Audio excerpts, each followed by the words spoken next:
And when billionaires spend hundreds and hundreds of millions of dollars trying to elect a president or a senator or a member of Congress, they're not making that investment just for the fun of it. They want something in return, and this legislation, big time, is what they are getting in return. So what is in this bill that they invested in?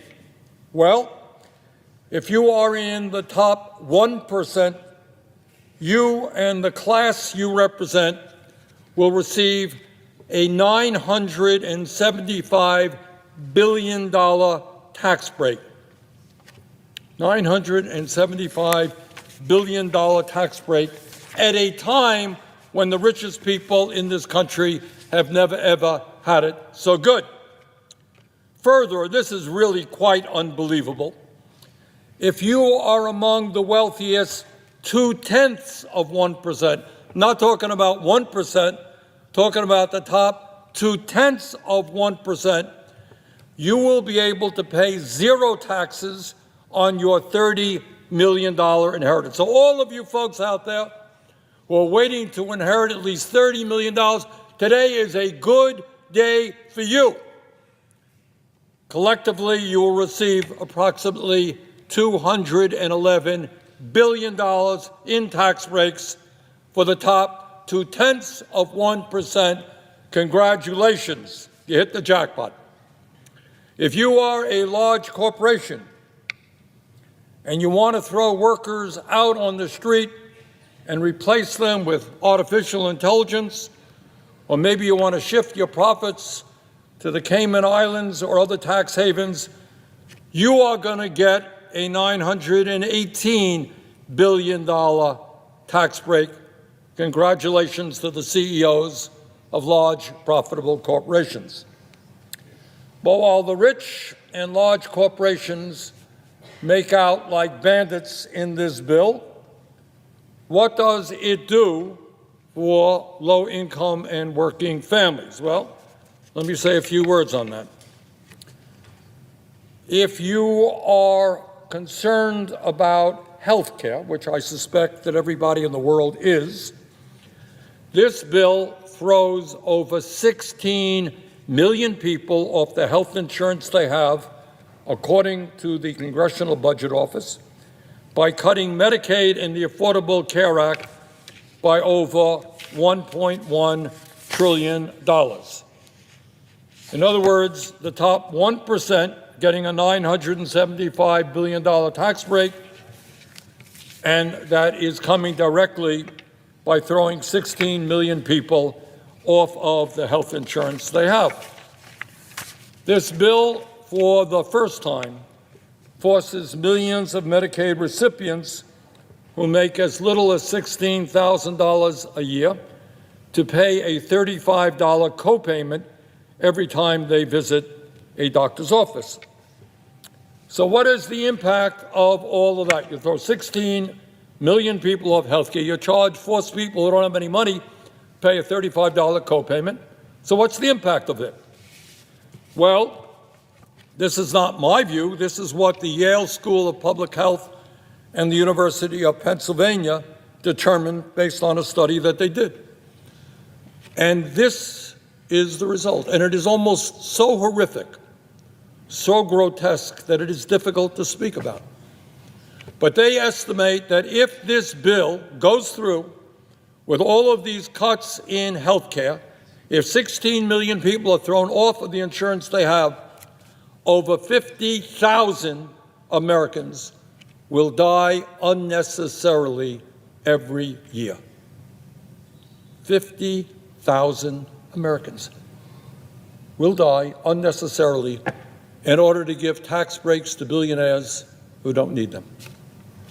In other words, this bill is literally a death sentence for low-income and working-class people. Further, if this legislation is enacted, rural hospitals all over the country, and I come from one of the most rural states in America, rural hospitals are already struggling. But when you make massive cuts to Medicaid, many of them are going to shut down or not be able to provide the level of services they do today. In other words, this bill would be a disaster for rural America. It would also make massive cuts to community health centers and nursing homes who are very heavily dependent upon Medicaid funding. Bottom line is that this legislation is the most significant attack on the health care needs of the American people in our country's history. We already have, as everybody knows, a health care system which is broken, which is dysfunctional, and instead of addressing it, instead of doing what every other major country on earth does, guarantee health care to all people, we are throwing 16 million people off the health insurance that they have. But it's not just health care. The future of America rests with our children. And yet, in a nation which now has the highest rate of childhood poverty of almost any major country on earth, this bill wipes out nutrition assistance for millions of hungry kids in America. We are literally taking food out of the mouths of hungry kids to give tax breaks to Mr. Bezos and Mr. Musk and Mr. Zuckerberg and the other multi-billionaires. If we understand that if we're going to compete effectively in the global economy, we need to have the best education system in the world, this bill makes $350 billion in cuts in education, with the result that working-class kids will find it much harder to get the higher education they need to succeed in life. If you are concerned about the existential threat of climate change, and we're seeing heat waves right now all over the world, this bill decimates investments in energy efficiency and sustainable energy like wind and solar, and moves us in exactly the wrong direction with regard to energy. If you are concerned about our role in never-ending wars, this bill makes a bad situation even worse by handing out another $150 billion to the Pentagon, a 15% increase in an already bloated Pentagon budget. We don't have enough money to feed hungry children. We don't have enough money to make sure that people continue to have the health care that they need. Don't have enough money to make sure the kids can get a decent education. But somehow the military-industrial complex is going to get another $150 billion, 15% increase. Mr. President, in my view, nobody in the Senate or the House should vote for this legislation, and I applaud all of the Democrats for voting against it, and I want to congratulate two Republicans, Senator Paul and Senator Tillis, for voting against it for different reasons, by the way, than I have. But I do find it interesting, and it does tell us where we are as a nation today, that when one of those senators, Senator Tillis, voted against it because he thought it was not a good bill for the people of his home state, North Carolina, suddenly the President of the United States went after him in a very, very vicious way. And today he announced that he will not be seeking re-election.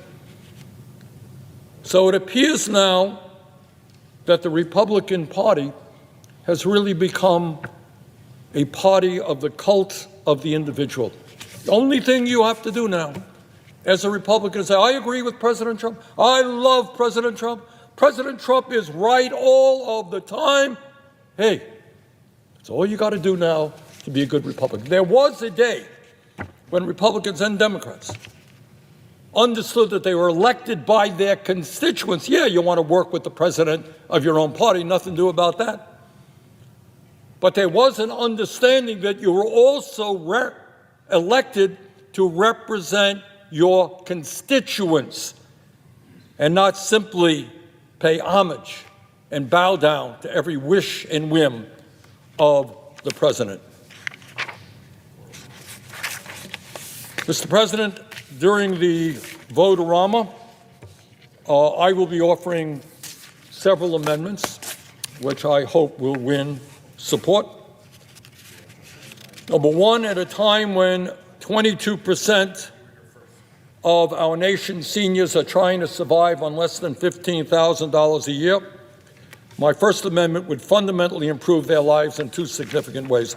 Number one, it would cut the price of prescription drugs under Medicare in half by making sure that our nation's seniors do not pay any more than Europeans or Canadians pay for the same exact drugs. And number two, with those savings, we're going to expand Medicare to cover dental, vision, and hearing. In other words, instead of throwing people off of health care, we're going to expand Medicare to provide a number of services that seniors desperately need and want. Secondly, Mr. President, at a time of massive income and wealth inequality, my second amendment would eliminate the $211 billion estate tax for the top 0.2% that is included in this bill. They get a top 2%, as I mentioned, $211 billion tax rate. That is insane. We're going to get rid of that. And lastly, at a time when we spend more on the military than the next 9 nations combined, at a time when the Pentagon cannot account for trillions of dollars in assets, we are going to end the provision that allows the Pentagon to receive another $150 billion. Bottom line, Mr. President, is this country faces many crises: high rate of childhood poverty, kids going hungry, education system in deep trouble, healthcare system completely broken. And in virtually every single area, this bill takes us in precisely the wrong direction. When the wealthiest people in this country have never, ever had it so good, it is totally insane to be offering them $1 trillion in tax breaks so that we can cut health care, education, and nutrition. This bill is not what the American people want, and I hope very much we can defeat it. Thank you very much, Mr. President.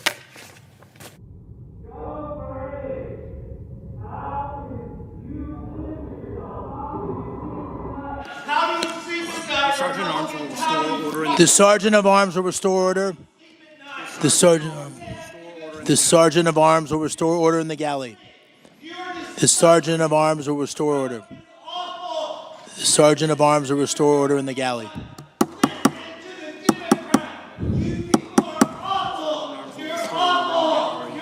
Sergeant of Arms will restore order in the galley.